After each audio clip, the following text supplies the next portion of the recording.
Cette année n'est pas une année comme les autres pour la famille Schoenwald. Christine, Ludovic, tous deux vétérinaires, et leur fille Solène ont décidé de quitter leur montagne savoyarde pour partir à la rencontre d'espèces animales en danger qui sont l'emblème de tout un pays, l'Australie. Le premier contact avec la faune locale est tragique. Un wallaby, cousin des kangourous, a été percuté sur la nationale qui relie Sydney à Brisbane. Le premier réflexe des deux vétérinaires est de stopper immédiatement leur véhicule.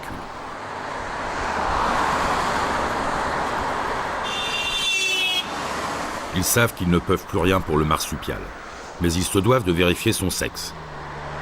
C'est un mâle. Lorsqu'il s'agit d'une femelle, un jeune peut avoir survécu à l'accident, protégé au fond de la poche maternelle. Chaque jour, 3400 animaux sauvages trouvent la mort sur les routes australiennes. Est-il possible d'infléchir ce taux de mortalité ? Pour répondre à cette question, Christine et Ludovic ont pris rendez-vous avec Suzanne Ouliat, qui propose une solution des plus généreuses en bordure du parc national de Nightcap.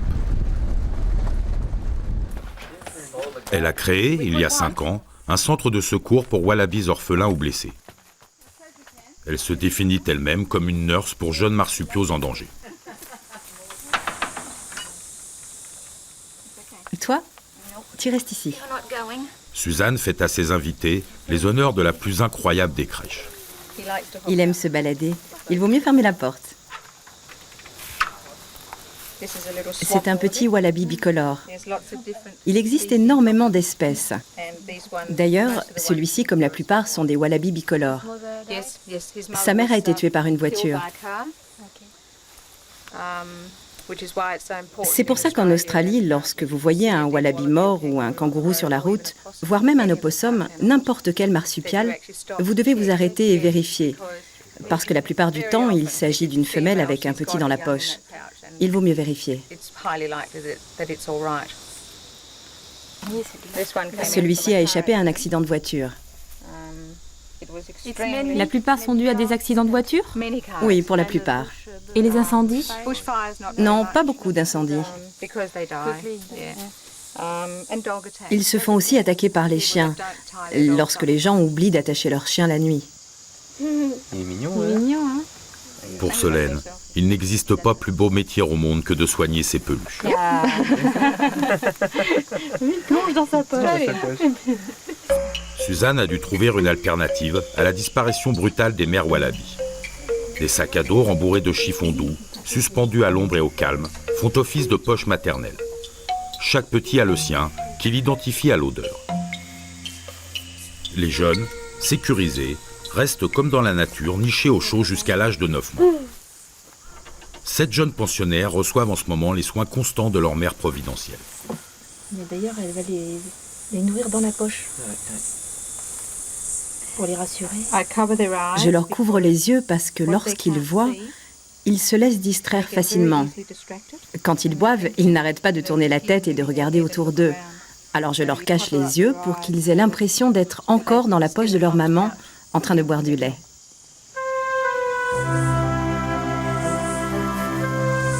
Les marsupiaux ne digérant pas le lait de vache, du lait de femelle wallaby a été reconstitué industriellement. Ils s'en délectent pendant une quinzaine de mois, puis seront sevrés progressivement pour s'habituer à la saveur des végétaux.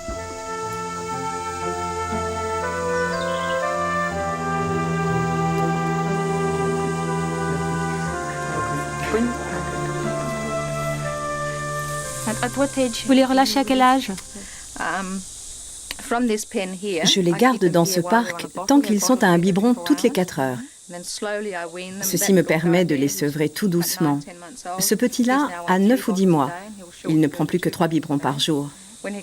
Bientôt, il ne prendra plus que 2 biberons par jour. Alors, lorsqu'il n'en prendra plus qu'un, je le mettrai dans un grand enclos qui se trouve juste à côté et qui fait un demi-hectare. Là, il n'a aucun contact avec les hommes. Je lui apporte de la nourriture supplémentaire et après 3 ou 4 mois, j'ouvre la barrière de la forêt domaniale dans laquelle on se trouve actuellement. Et quand ils reviennent, ils se rapprochent de plus en plus près de la barrière, certainement pour chercher de l'aide car ils n'ont plus leur mère. Alors on les attrape, on les met en petits groupes comme vous voyez ici.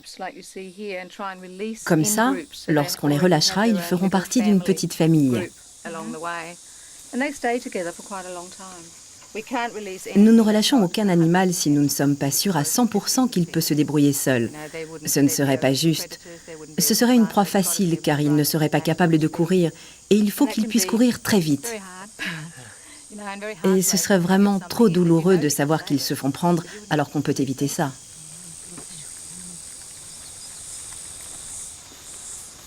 Suzanne recueille chaque année environ 60 wallabies. Mais, malgré tout son dévouement, près de la moitié ne survit pas, trop stressé ou trop grièvement blessé. Attends un peu. Et voilà. Et il a sauté directement dans sa poche.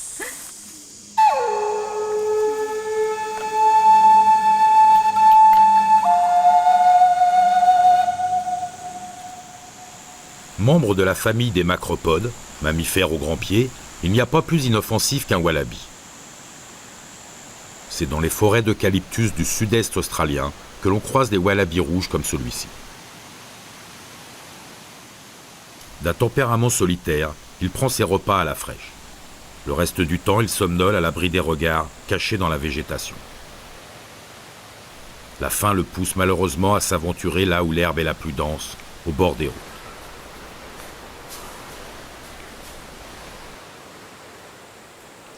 Le jeune wallaby, lui, n'a besoin de rien au fond de la poche maternelle. Mis au monde après seulement 1 mois de gestation, ce grand prématuré nu et aveugle, long d'au mieux 3 cm, se hisse jusqu'à la poche marsupiale. Dans les tendres replis de sa mère, il déniche l'une des 4 tétines nourricières qu'il ne lâche plus. 9 mois plus tard, la véritable naissance a lieu. Le jeune sort enfin pour faire ses premiers bonds.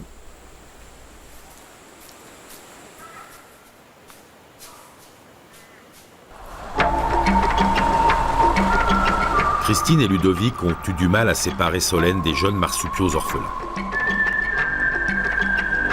À présent, ils souhaitent découvrir une autre espèce unique à l'Australie, porte-drapeau tout autant menacée par l'homme.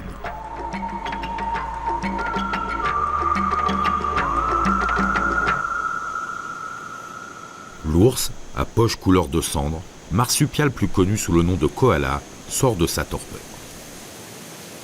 Profitez-en, chaque jour l'éveil ne dure que 4 heures. L'animal arboricole, aux rondeurs esquisses d'ourson, se restaure, change d'arbre ou se met en quête d'un partenaire, tranquillement. Le reste du temps, c'est sieste obligatoire, confortablement calé sur la fourche d'un arbre, seul de préférence. Pourquoi une telle placidité? Par manque de tonus. Les koalas se nourrissent presque exclusivement de feuilles, choisies avec précaution parmi 600 espèces d'eucalyptus. Un demi-kilo de feuilles par jour suffit à son plaisir gustatif. Mais, pauvre en protéines, très indigeste, renfermant des composants toxiques, ce repas n'apporte que peu d'énergie à l'animal. Hélas, le bonheur contemplatif du koala est perturbé par le vacarme des tronçonneuses. Au cours des 200 dernières années, 80% des forêts d'eucalyptus australiens ont été décimées. Abattre un arbre revient à condamner ses locataires. Un drame pour les koalas, auxquels s'ajoutent les attaques de chiens et les risques du monde moderne. Collisions avec les voitures et même noyades dans les piscines.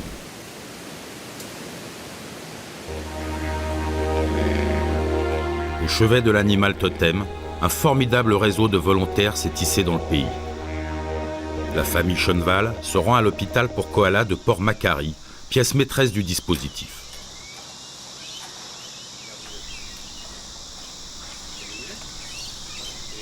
Nous y voilà. Qu'est-ce qui lui est arrivé? Celui-ci s'appelle Hardgun. Il a environ 4 ans. Il s'est fait renverser par une voiture et s'est fait attaquer par un chien. Alors il n'a pas eu de chance. Ça fait à peu près 18 mois qu'il est ici et il est sur la bonne voie.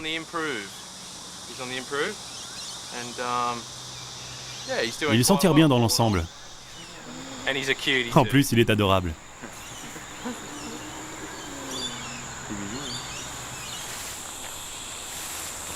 Je lui donne différentes sortes de feuilles. Il aime que son repas soit varié. Différentes variétés? Oui, oui. On a à peu près 5 sortes différentes.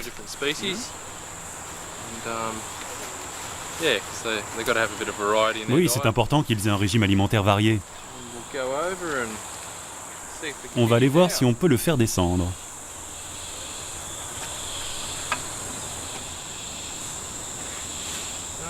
Viens par ici, Koala. Je crois qu'il préfère dormir. Vous changez les feuilles tous les jours? Tous les jours, oui, tous les jours. Et pourquoi? Pour qu'ils aient de la nourriture fraîche et aussi parce que l'eau contenue dans les feuilles leur permet d'avoir un apport quotidien en eau. Ils ne boivent pas d'eau ou presque pas. Ils puisent l'eau dont ils ont besoin dans les feuilles et dans l'humidité qui se dépose dessus. 2 jours, c'est vraiment un maximum. On change les feuilles tous les 2 jours, oui.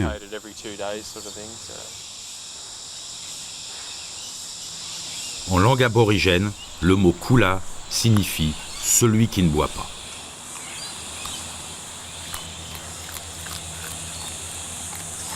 Autre menace terrible, la chlamydiose. Une maladie infectieuse très contagieuse et opportuniste qui profite de la faiblesse des animaux stressés pour gagner du terrain. La voilà. Elle doit se dire, il y en a du monde ici. Oui, elle va beaucoup mieux. Si on s'y prend suffisamment à l'avance, on peut faire quelque chose, on peut enrayer la maladie. En général, elles montrent des signes qui ne trompent pas. Leurs parois vésicales s'épaississent, on ne peut rien y faire, mais on peut éviter que ça empire.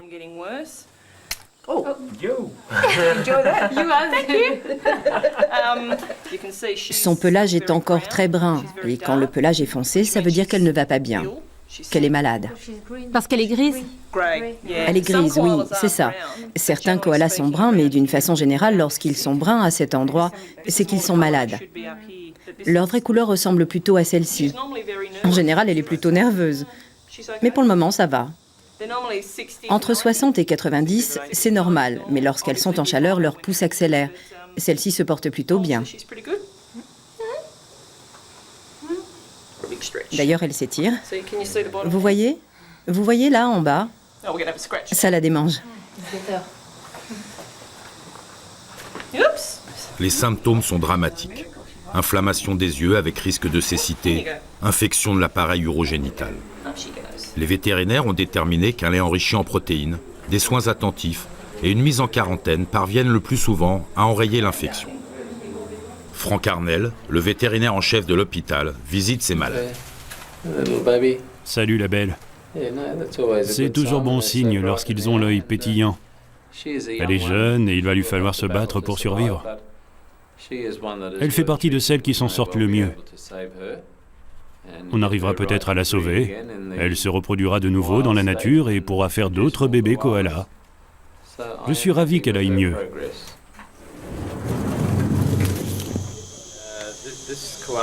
Ce koala souffre malheureusement de plusieurs choses.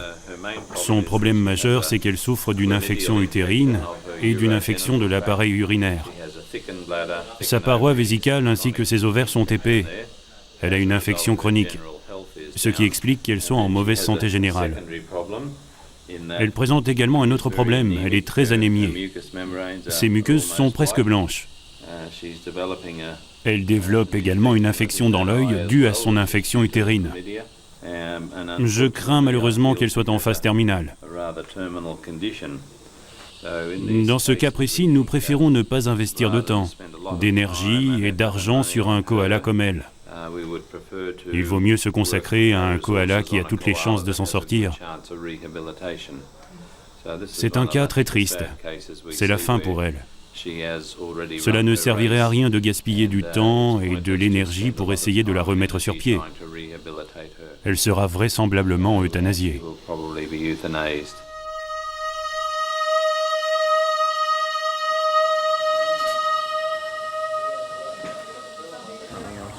Pour Christine et Ludovic, le travail effectué ici est remarquable. Une vraie leçon de conservation. À méditer.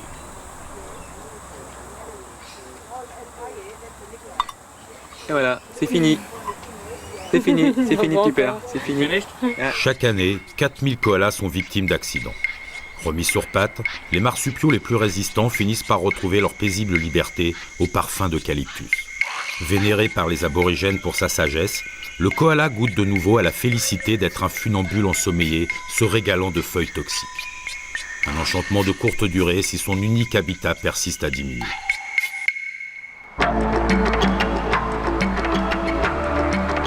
Christine, Ludovic et Solène prennent à présent la direction de Foster, en bordure de l'océan Pacifique, un nouveau champ de bataille où une équipe de volontaires lutte pour la conservation des oiseaux marins.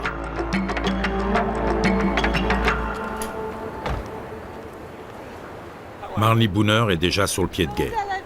Membre de l'Australian Seabird Rescue, elle entend faire participer les Français à une campagne qui débute ce matin. Le sauvetage de pélicans australiens.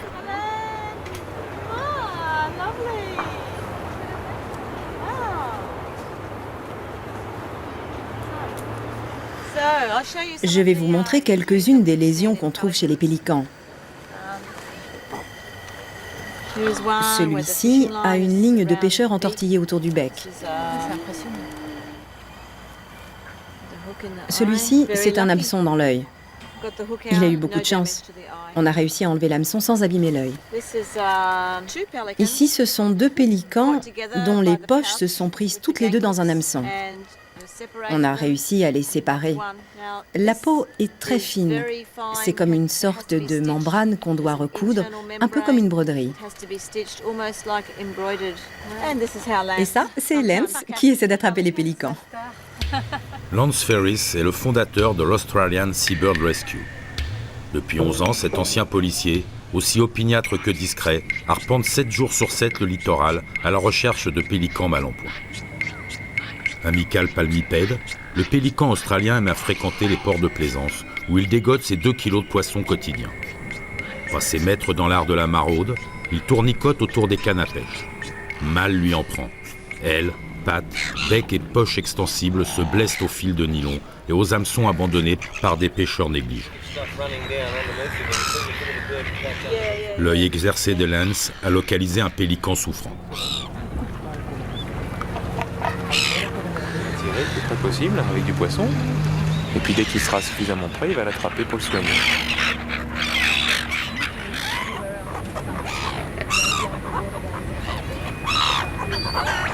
Attirer des pélicans méfiants demande patience et expérience. Comment reconnaît-on la femelle du mâle? Le mâle est plus grand. Ah, il est plus grand? Les adultes sont noirs et blancs. Les jeunes sont marrons et blancs. Nouvelle tentative. D'un rapide coup de poignet, Lance saisit l'oiseau blessé. Il lui maintient le bec pour stabiliser sa prise.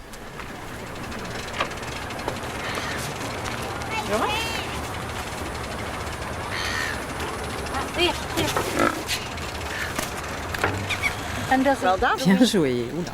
Ah, il y en a un qui est mal placé, regarde. Regarde, un gros hameçon. Il est très gros. On le sent en dessous. Il a cette forme. Tu vois le genre d'hameçon? Ah, il est bien rentré. Il est à l'intérieur? Oui, oui, à l'intérieur. Gros hameçon, on le sent et on le voit même à travers la poche. Tu le sens en dessous. Tu le sens ici, là. Il est énorme. Avec les mouvements d'aile, en fait, il est rentré complètement dedans. Il y a une fibrose à l'intérieur. Oui, en plus, il est complètement... L'hameçon doit être extrait car il risque de déclencher une infection fatale. Essaie de maintenir l'aile sur le côté. Ah, il cogne. Ça fait comme un genre de grappin. Ah, j'ai cru qu'il était crochu. Non, il n'y a rien, il est arrondi au bout, on sent le bout avec les doigts. On peut donc essayer de le tirer. On va essayer de le faire sortir.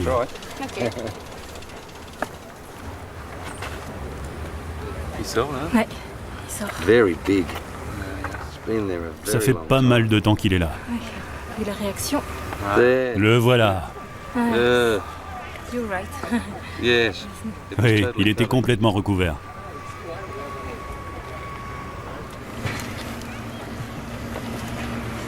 Après avoir retiré le morceau de métal, Christine nettoie et désinfecte la plaie. C'était neuf.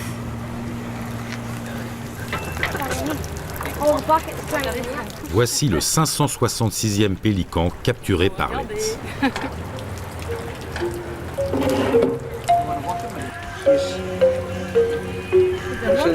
Oui, c'est une femelle.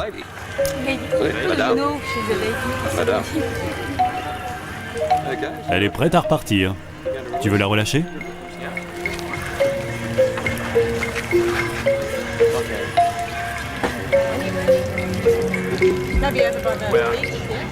La manipulation est rapide. Pas question de prolonger le stress de l'animal. Les sauveteurs soignent sur place la majorité des pélicans avant de les relâcher et recueillent chez eux les cas les plus sérieux.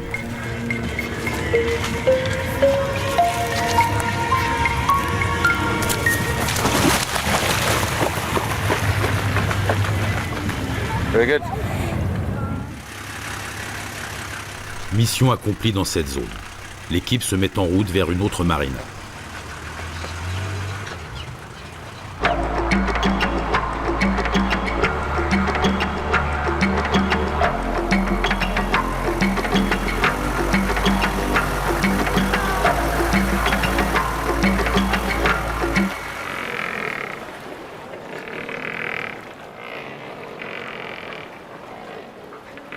Le pélican en bonne santé fait grande toilette de son plumage, qu'il préserve immaculé et lissé, condition impérative pour exécuter ses fabuleux vols planés.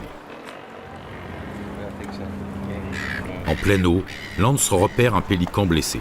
Il faut le capturer.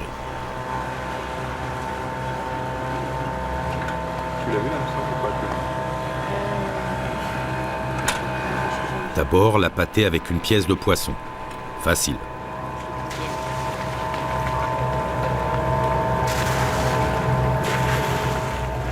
Puis la tirer de plus en plus près. Ne jamais fixer l'oiseau dans les yeux, cela l'effraie. Se concentrer sur la cible, guidé par la voix de Marnie. Il vient vers nous. Il vient vers nous. Oui, le voilà. Non, non, le deuxième sur la gauche. Il se retourne, il mange. Il se retourne encore. C'est lui. L'art du plongeon sur pélican est la spécialité de Lenz. Une technique éprouvée depuis 10 ans, aussi spectaculaire qu'inoffensive. Ça va? Tu veux quelque chose? Oui, un bourbon. Un hameçon s'est fiché dans la poche extensible du palmipède. Oui, c'est bien. Christine connaît maintenant la procédure. Un coup de pince précis, Il sort tout seul. Superbe, superbe. suivi d'une application de crème antiseptique. C'est parfait. On va faire de toi un bon veto australien. J'aime la façon dont les Français s'y prennent.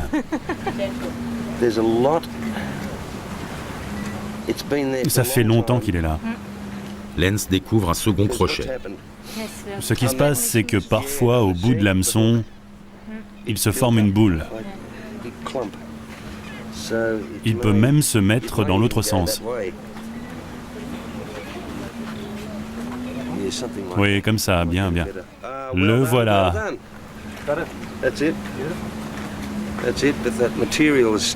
Il en reste un bout à l'intérieur, mais je ne crois pas que ça pose de problème. Il faut toujours jeter un œil. Il faut vérifier tout le corps de l'oiseau. Il a de la chance qu'on en ait trouvé un autre. C'est pas toujours le cas. Une piqûre d'antibiotiques et le pélican est de nouveau sur pattes. Ça ferait une jolie photo avec les nuages derrière les pélicans. Oui, c'est vraiment beau.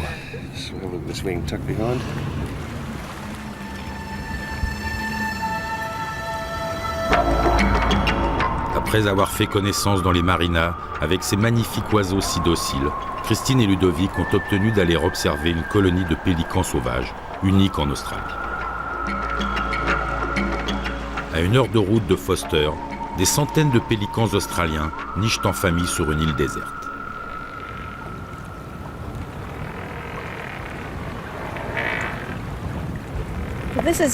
Nous sommes à Green Point. C'est l'une des 2 colonies de nidification côtière des pélicans. Ils viennent faire leur nid ici parce qu'ils sont à l'abri des marées du fleuve King. C'est quelque chose de très rare. C'est la seule colonie en Australie où les pélicans font leur nid sur la végétation. La plupart du temps, ils font leur nid sur des bancs de sable. Ici, c'est comme une usine à pélicans. Ils se font la cour, ils s'accouplent, il y a des bébés. Les oisillons restent ici pendant 12 semaines. Ça fait combien de temps qu'ils font leur nid ici? Ça fait 3 ans qu'ils sont là. Et ils restent ici tout le temps?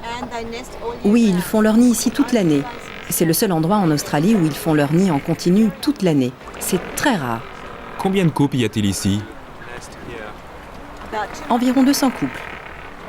200 couples? Oui, Combien d'œufs pondus par couple?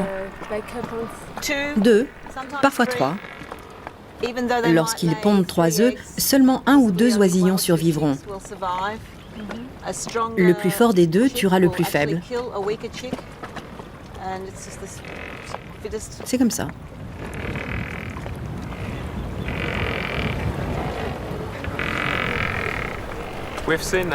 On a vu des pélicans donner des coups de bec à des oisillons.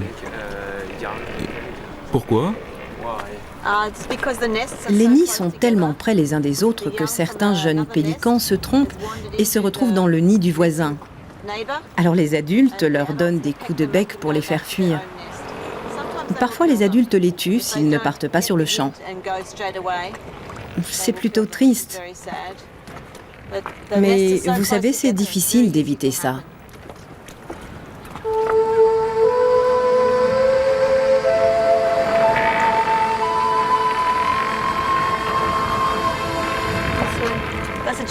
C'est un jeune. Il a peut-être 3 mois. Le bec est plus court, vous voyez. Il n'a que 3 mois? Il est grand. Oui, je sais. Mais de quelle taille sont les œufs? Comme ceux du noir. Pour qu'ils soient aussi gros en 70 jours, ils doivent manger beaucoup de poissons. Beaucoup. Vous arrive-t-il parfois d'aller sur l'île pour attraper un pélican qui a un problème? Non, c'est trop risqué. C'est trop risqué de déranger les mères et les parents qui couvent les œufs. Alors on les cherche ailleurs, et tôt ou tard on finit par les retrouver là où il y a du poisson. Le gros problème ici, c'est que cette colonie de pélicans se reproduit tout au long de l'année. Et par conséquent, il y a toujours un nombre constant de jeunes pélicans assez naïfs. Il y a aussi beaucoup de poissons et donc beaucoup de pêcheurs. C'est un réel problème pour les pélicans.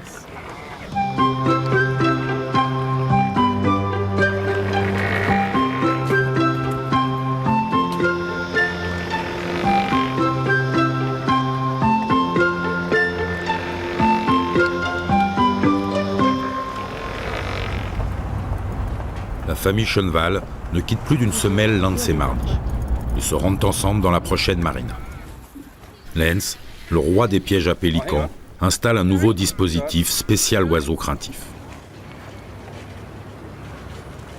Il s'agit de camoufler un fil de pêche aboutissant à une large boucle à nœud coulant.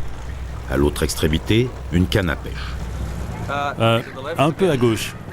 Puis, il faut attirer l'oiseau blessé. Encore un peu à gauche. Un peu vers nous. Enfin, tirer d'un coup sec. C'est bon, vas-y.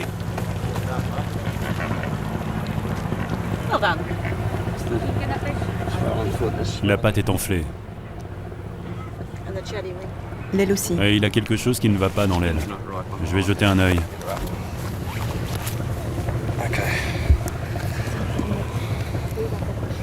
C'est pas pour ton petit. Merci, je te le redonne plus tard. Tu le sens?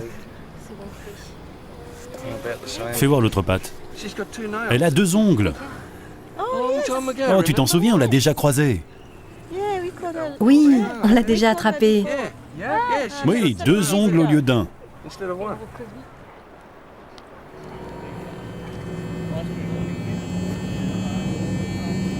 Ultime vérification pour déceler les corps étrangers, le détecteur de métaux.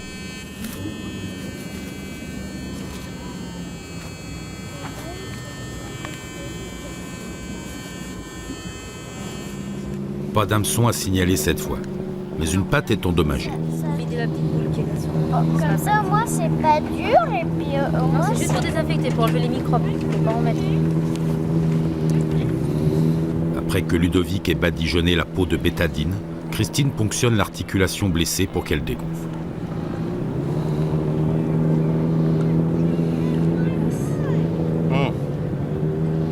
C'est pour ça que le sang, il a pas de la même. Ouais, c'est pas du sang en fait. C'est du liquide synovial.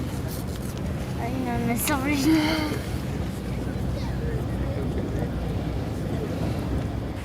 La famille va ainsi vivre pendant une semaine au rythme de l'Australian Seabird Rescue.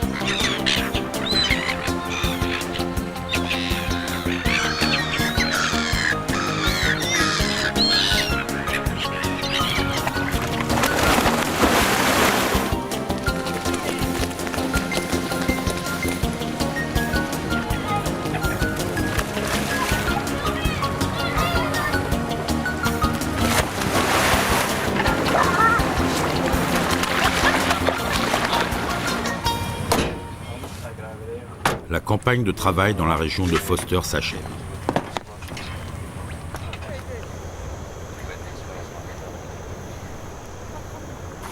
Dernier petit déjeuner au campement avec Lens et Marnie. Christine, Ludovic et même Solène font maintenant partie de l'équipe. Au-delà des sauvetages de pélicans, l'équipe du Seabird Rescue sensibilise les pêcheurs et forme des bénévoles. Car, comme le rappelle tristement Lens, si les pélicans pouvaient crier, on entendrait une complainte à travers tout le pays.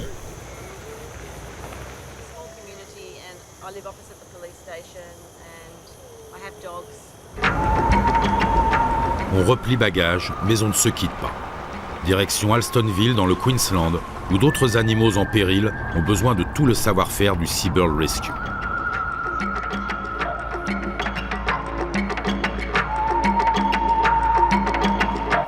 Bienvenue au quartier général de Lens et Marnie. Depuis 4 ans, le couple secourt également des tortues marines. T'as vu Solène? Elle n'arrive pas à plonger celle-là-bas. Elle est pleine d'air. Comme une bouée. Elle n'arrive pas à couler. Et pour manger, elle est obligée de plonger pour manger. Et regarde, elle essaye, hein. Et dès qu'elle arrête de nager, pof, elle remonte comme une bouée. Hop, t'as vu? Cette tortue ressemblait à celle-ci quand on l'a relâchée. Ça nous a pris beaucoup de temps. Les yeux étaient entièrement recouverts de bernicles. Il y en avait partout sur l'œil. Il était complètement fermé. Elle devenait complètement aveugle. Les naseaux aussi étaient entièrement recouverts de bernicles. Les bernicles se mettent aussi derrière la tête, ce qui empêche les tortues de relever la tête pour respirer, surtout lorsque l'air est dans le bas de la carapace.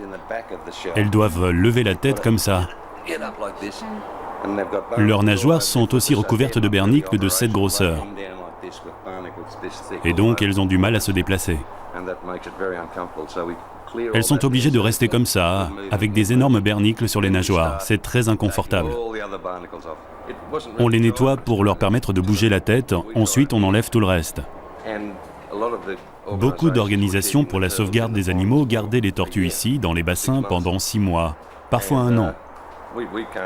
On n'a pas les moyens, on est volontaire. On n'a pas les moyens de payer la nourriture. Les tortues mangent 1 kilo de calamars par jour. Si on multiplie ça par 12 mois dans l'année, ça représente beaucoup d'argent. On préfère les débarrasser de l'air qu'elles ont dans leur carapace, ce qui nous permet de les relâcher plus vite. Bon, comme Lens nous l'a expliqué, je pense que le syndrome de flottaison, c'est qu'il peut y avoir plusieurs causes, je crois que la coccidie, et puis des occlusions ou des sous-occlusions dues à des sacs plastiques. Le problème, c'est qu'elles finissent par flotter et donc elles ne peuvent plus se nourrir. Elles sont ensuite attaquées par les bernicles qui peuvent leur obstruer la bouche, les yeux, et donc elles deviennent aveugles. Elles ne peuvent plus se nourrir, elles ne peuvent plus sentir, elles ne peuvent plus plonger pour aller se nourrir. Et donc elles finissent par mourir dans la nature si elles ne sont pas repêchées pour être soignées, et pour qu'on puisse enlever cet air qui est dans les cavités.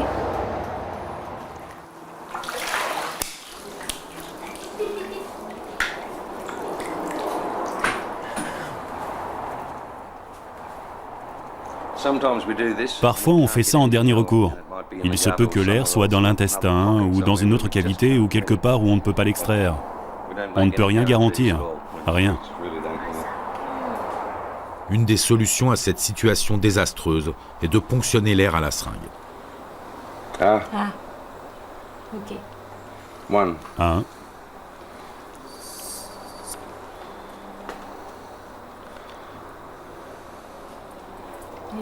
2. How many mils?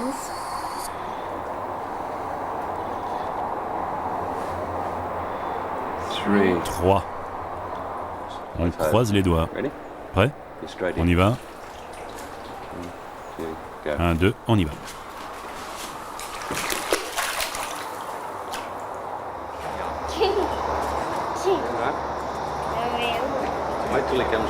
Dès qu'il y en a une qui arrive, tu mets dans l'eau.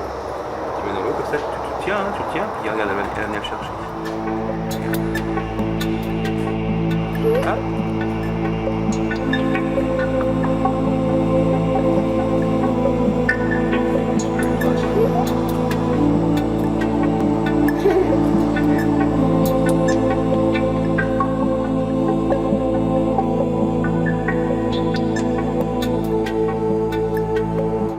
L'Australian Seabird Rescue vient tout juste de recevoir un appel d'urgence. Une tortue marine s'est échouée sur une plage de Byron Bay.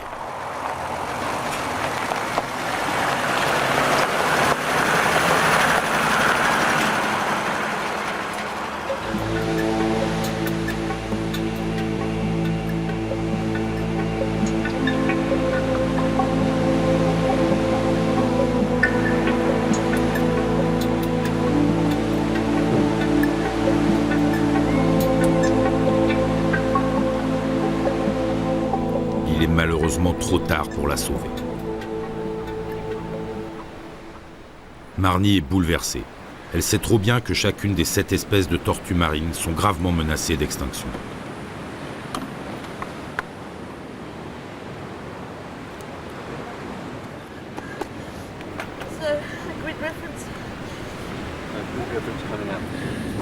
Elle est complètement creuse. Tu te souviens de celles qu'on a vues dans le bassin? Elles étaient énormes. Celle-ci était dans le sol. Cette partie et celle-ci devaient toucher le sol. Excuse-moi. Seabird Rescue, j'écoute. Oui, on l'a retrouvée, oui. Non, elle est morte. Oui, ok. Merci. Pas de problème. Bonne journée. Au revoir. 47.4. On arrondit à 47.5.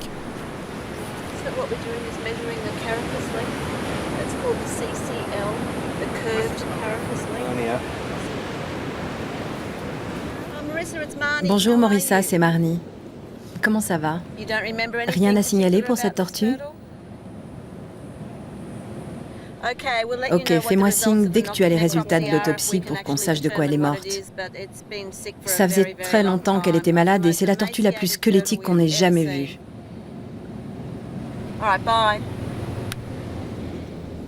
La mort remonte à 3 jours. Lens découpe l'étiquette métallique accrochée à la nageoire de la tortue verte. Son numéro d'identification permettra de retracer l'histoire du chélonien, mort d'avoir avalé un sac en plastique qu'il a pris pour une méduse.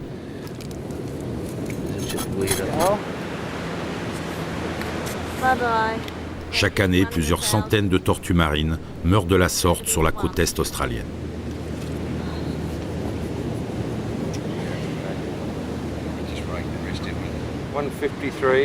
Dernière obligation, Marnie note les coordonnées GPS du triste lieu.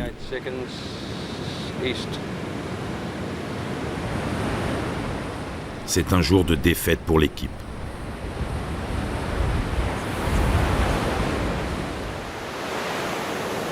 Sur les conseils de Lance, la famille Schoenwald se rend à plusieurs heures de route d'Alstonville. L'endroit porte un nom français évocateur, la plage de Montrepos. Ici pourtant pas question de répit. Depuis des millénaires se danse l'émouvant ballet des tortues Cowan. Le ranger John Gartley sera leur guide.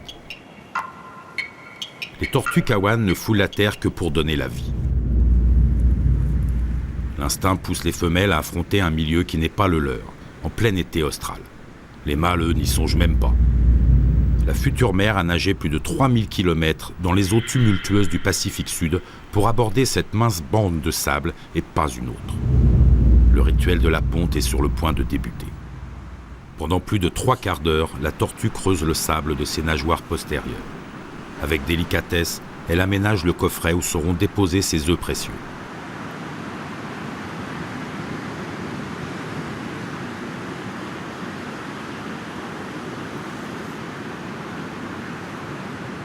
Face à l'effort, des larmes semblent s'écouler. Rien à voir avec une quelconque douleur ressentie. Ces gouttes évacuent les excès de sel et permettent à la tortue de garder ses yeux propres après avoir quitté l'océan. 15 minutes suffiront à la valeureuse génitrice pour pondre 127 œufs de la taille d'une balle de ping-pong. Depuis 1968, un vaste programme de recherche est mené à Montrepos. Chaque tortue abordant cette plage est identifiée, mesurée. Chaque ponte décomptée, analysée. Les scientifiques espèrent ainsi percer les secrets de la migration et de la reproduction de ces géants. Ils ont déjà retracé l'historique de certaines tortues sur une durée de plus de 30 ans. La tortue ensable sa descendance à l'aide de ses 4 nageoires. L'incubation peut alors commencer.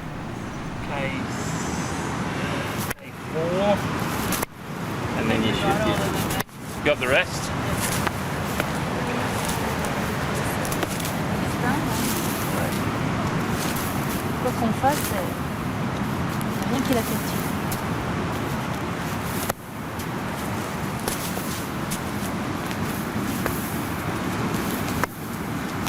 Éreintée par 2 heures d'effort, la tortue traîne ses 100 kilos vers l'océan protecteur. Elle reviendra sur cette plage dans 2 semaines et rejouera le même scénario. 3 pontes se succéderont, puis la tortue reprendra la mer vers ses aires de nourrissage. Elle passera 4 ans à préparer un nouveau cycle, quelque part entre l'Indonésie, la Nouvelle-Guinée et les îles Salomon. Mais malgré cette farouche volonté, l'espèce est au bord de l'extinction. En 25 ans, les populations de tortues Cowan ont chuté de 86%.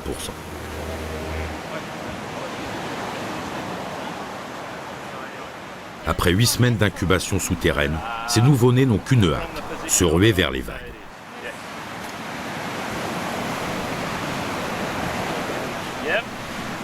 Lorsqu'elles sortent du sable, elles enlèvent le sable qu'elles ont dans les yeux avec leurs nageoires pectorales. Délicatement, John aide les bébés tortues à s'extraire du sable. On monte à la surface. Et voilà. Et voilà la deuxième, la petite sœur. Le petit frère, la petite sœur de l'autre. Le sexe des tortues est déterminé par la température d'incubation. À Montrepos, le sable chaud engendre essentiellement des femelles, de futures pondeuses synonymes d'espoir. Dans le cadre de l'étude scientifique, chaque nid est passé au crible.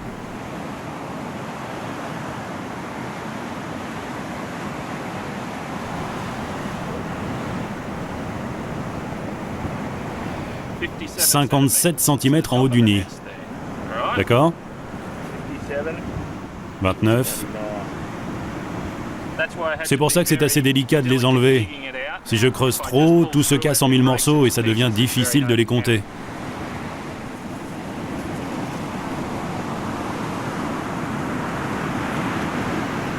Ça, c'est la languette d'identification du nid qu'on a mise au moment de la ponte. Elle porte le numéro de la tortue. Cette tortue s'appelle K53102.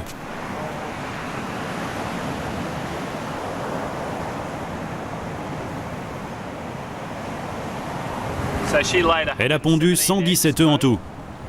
Et sur ces 117 œufs, 104 tortues sont nées et ont pu rejoindre l'eau. C'est un nid intéressant.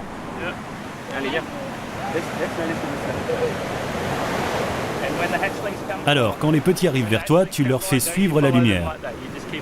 D'accord? Très bien. Grâce à la lumière, elles viennent vers la lumière. Elles sont attirées par la lumière. Tu restes, tu bouges pas, tu restes allumé comme ça, elles vont passer ici. Les jeunes tortues courent vers l'océan, s'imprégnant du champ magnétique terrestre qui leur permettra dans 30 ans de retourner sur la plage qui les a vues naître. Pendant 7 jours, elles gagneront le large, nageant contre la houle sans se nourrir ni se reposer.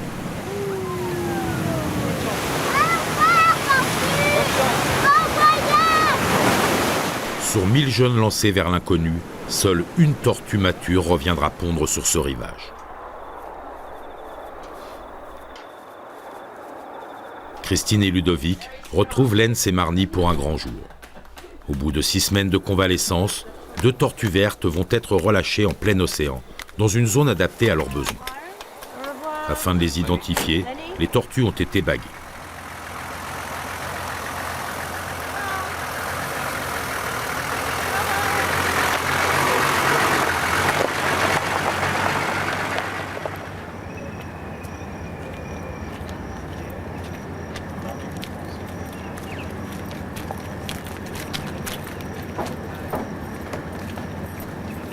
Been getting a bit of work, Mama? Yeah, and that, just through that alone, gives us more work, you know?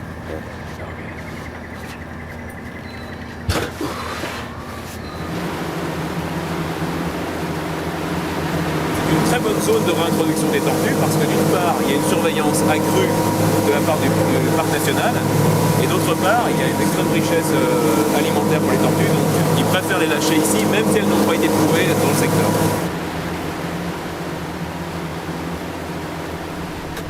Une ultime fois, Lens attrape délicatement sa protégée pour le grand plongeon.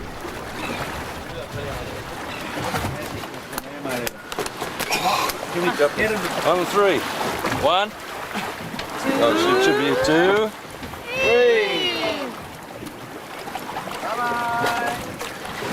3. Des bisous pour dire au revoir.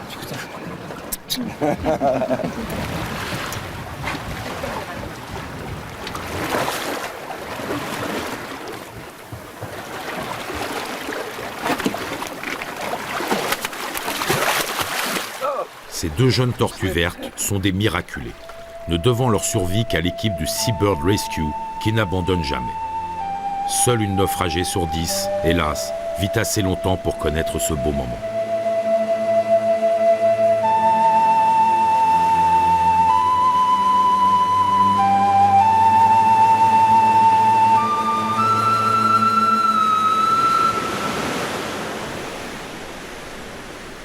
L'aventure australienne touche à sa fin. Christine, Ludovic et Solène ne sont pas prêts d'oublier l'appel au secours de ces animaux, mascottes d'un pays, victimes de la pire des ennemis, la négligence humaine. De retour en France, les Schoenwald témoigneront du travail et du dévouement exemplaire des volontaires, chercheurs et vétérinaires, qui, ici, se battent sans relâche pour protéger leurs dernières icônes.